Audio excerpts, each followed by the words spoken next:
All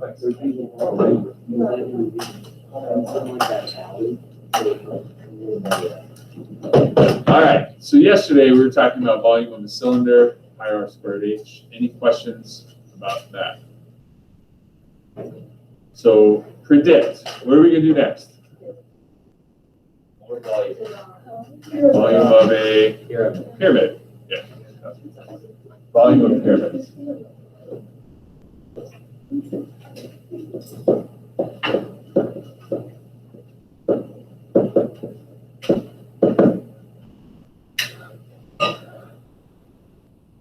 Cones will be Monday. And then what's after that? Spheres. All right. This is fairly predictable. All right, so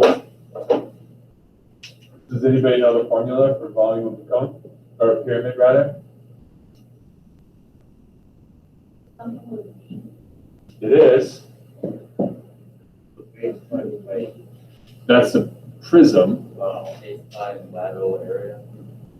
And base 5 is the slant height. No. It's just 1/3 B times H. And B and H are really the same things as they were before. So B is the area of the base.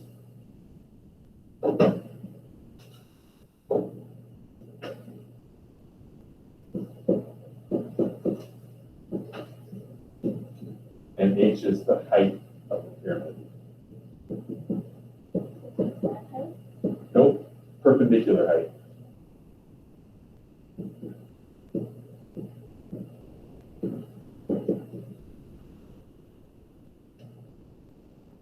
Okay, so if I have a square base pyramid, this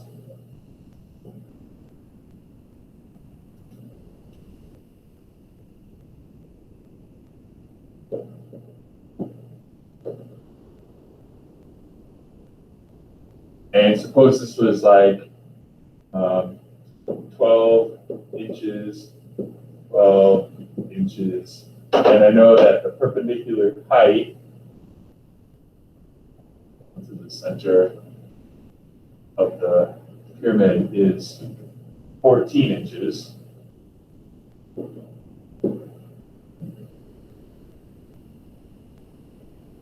Then the volume would be 1/3 B, which is 12 squared, times 14. That's it. So this is 1/3, 144 times 14. That's not my calculator. So 144 times 14 is 2016, and then divided by 3. 672.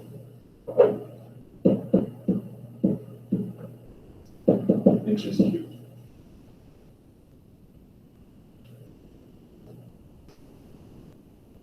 So, put yourself in the mind of a teacher. What's the next example going to be?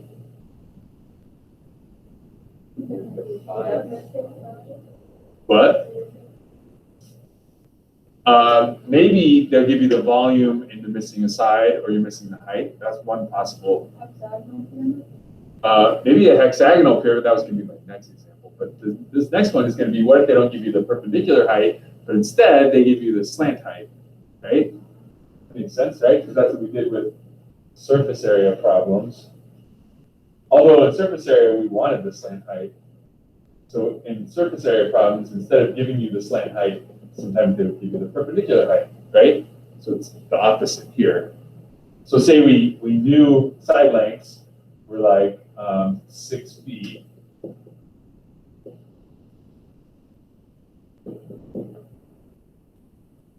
And we know the slant height, which isn't exactly what we need. We know the slant height is 5 feet.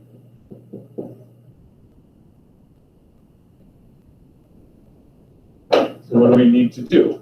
I mean, we know the formula is volume equals 1/3 B times H.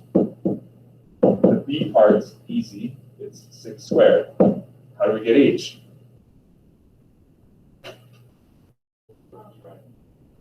Yeah, you draw in the altitude. It's just that line segment that goes down to the center of the base. And then you draw in the whole triangle that's formed by the altitude and the slant height and half the base, like that. And if this is 5, we know this is 3. How do I know that's 3? Yeah, it's half the base, right? It's right in the very center of that square that makes up the base, which means it's 3 feet in any direction to the sidewalls.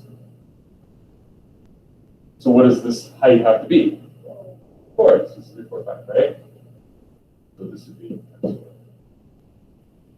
that's pretty easy, right? This would be 1/3 of 36 times 4. 1/3 of 36 is 12 times 4. So the answer is 48 cubic feet.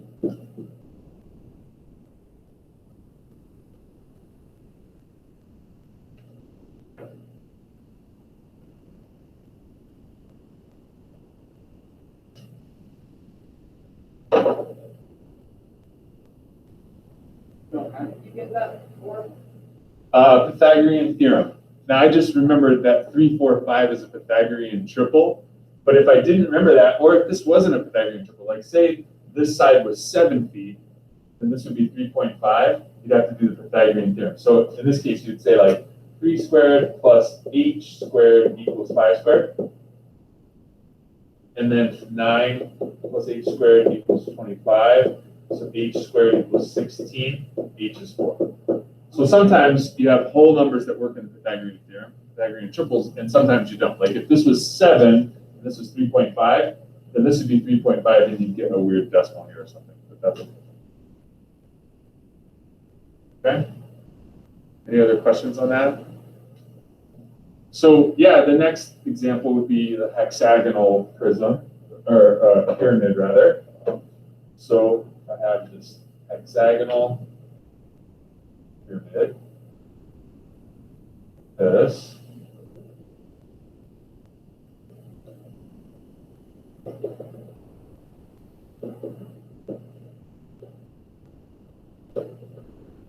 Fun to draw, hexagonal pyramid. So suppose we had side lengths that were like 8 centimeters.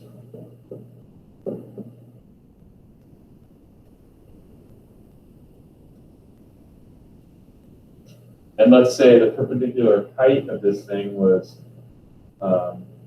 6 centimeters.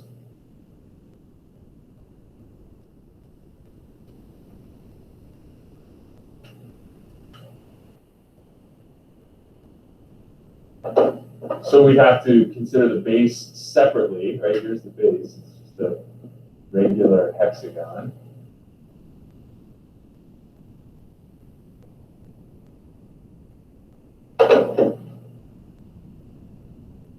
We'll find the area of this little triangle. This is 8 and 8 and 8. What's the height of that little triangle?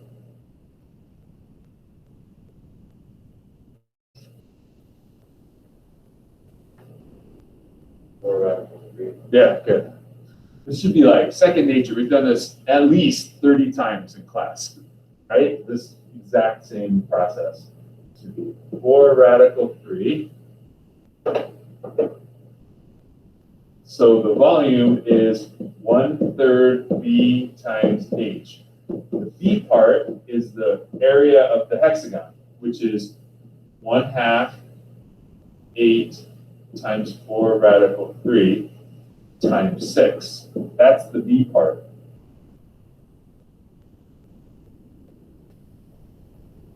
And h is 6.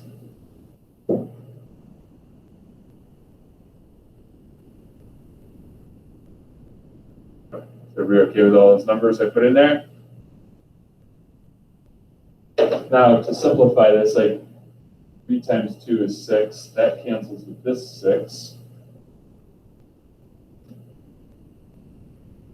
And then just look at the numbers to the left. We have 8 times 4 times 6. but maybe not. So 32 times 6 is 192.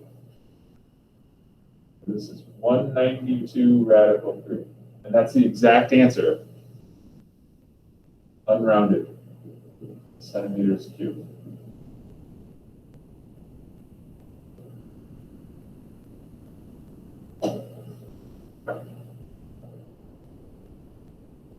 Right? If you think about what a composite solid that involved a pyramid might look like, maybe it would look like a house or something, like a rectangular prism with a pyramid on top, like a house shape. Right? So if you had to calculate the volume of this, it would just be the volume of the rectangular prism, length times width times height, and then the volume of the pyramid, 1/3 base times height.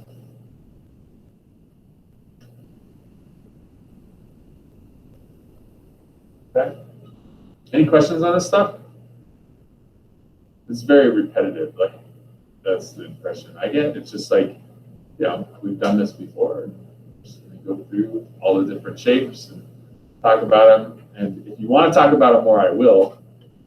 But I don't know that it's completely necessary for everybody. So if there's no questions, then I'll just let you get to it. No questions? Okay. So the homework is on Delta Math. It's called Volumes of Pyramids.